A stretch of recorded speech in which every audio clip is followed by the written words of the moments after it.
Assalamualaikum warahmatullahi wabarakatuh. Halo anak-anak Ustadz semua, bertemu lagi bersama Ustadz di video pembelajaran kali ini. Bagaimana kabarnya?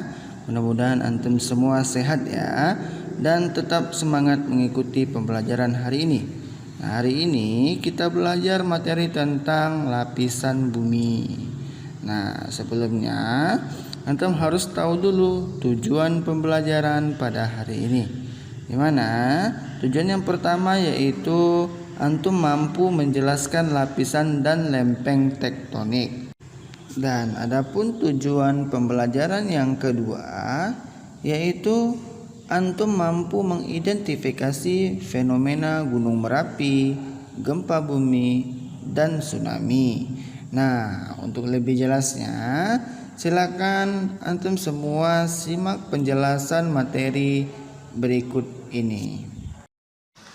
Kita masuki pembahasan yang pertama yaitu tentang lapisan bumi dan lempeng tektonik.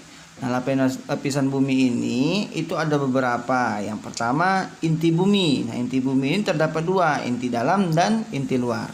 Di mana inti dalam itu jari-jarinya sekitar 1200 km, sedangkan massa jenisnya 9,6 gram cm pangkat 3. Sedangkan suhunya itu sekitar 4800 derajat Celcius. Kemudian yang keduanya itu ialah inti luar, di mana inti luar ini memiliki ketebalan sekitar 2250 km dan mempunyai suhu lebih kurang 3900 derajat Celcius. Kita masuki lapisan bumi yang kedua yaitu mantel bumi, di mana mantel bumi ini memiliki ketebalan 2900 km dengan massa jenis 3,4 sampai 4 gram per cm pangkat 3. Dan mantel ini itu terdapat dua, di mana ada mantel atas dan mantel bawah. Mantel batas itu suhu sekitar 1300 derajat Celcius sampai dengan 1500 derajat Celcius. Sedangkan mantel bawah itu bersuhu sekitar 1500 derajat Celcius sampai dengan 3000 derajat Celcius. Kemudian lapisan bumi yang terakhir yang disebut dengan kerak bumi. Kerak bumi adalah lapisan paling luar yang tersusun dari berbagai jenis batuan yang membentuk lempengan kaku yang selalu bergerak atau lempengan tektonis. Ketebalan kerak di bawah benua mencapai 30 sampai 80 km yang disebut sial karena lapisan kerak ini banyak mengandung silikon aluminium.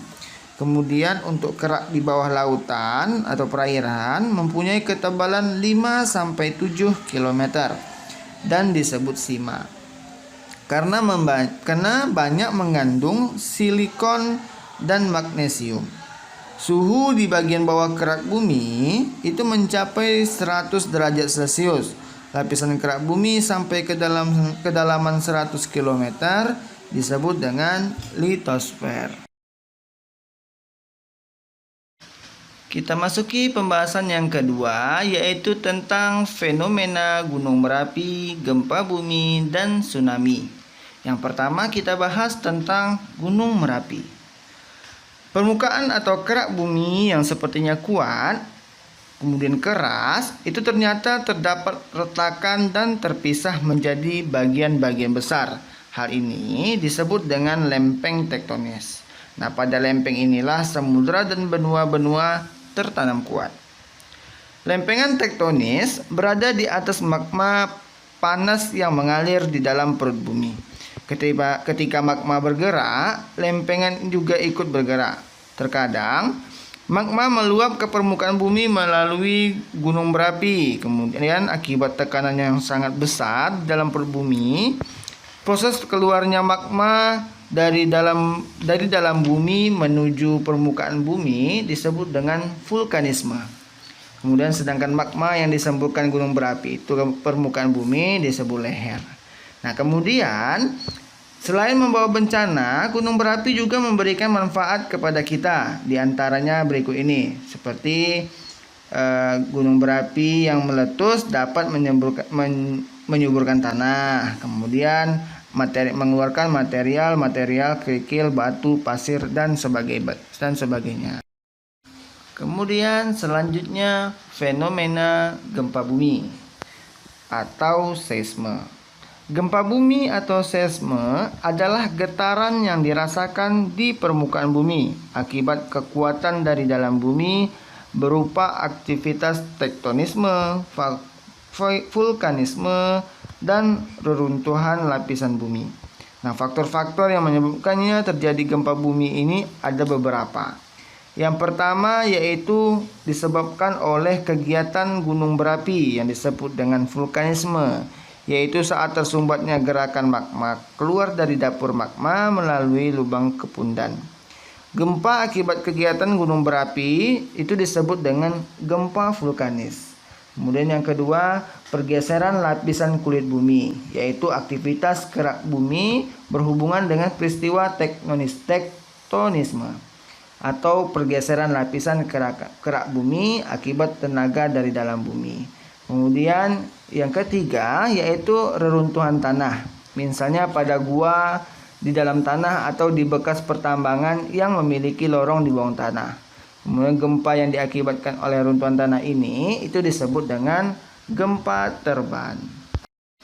Kemudian fenomena yang terakhir yaitu fenomena tsunami. Nah, tsunami ini berasal dari bahasa Jepang, yaitu su itu pelabuhan, kemudian nami itu gelombang, yang berarti gelombang pelabuhan.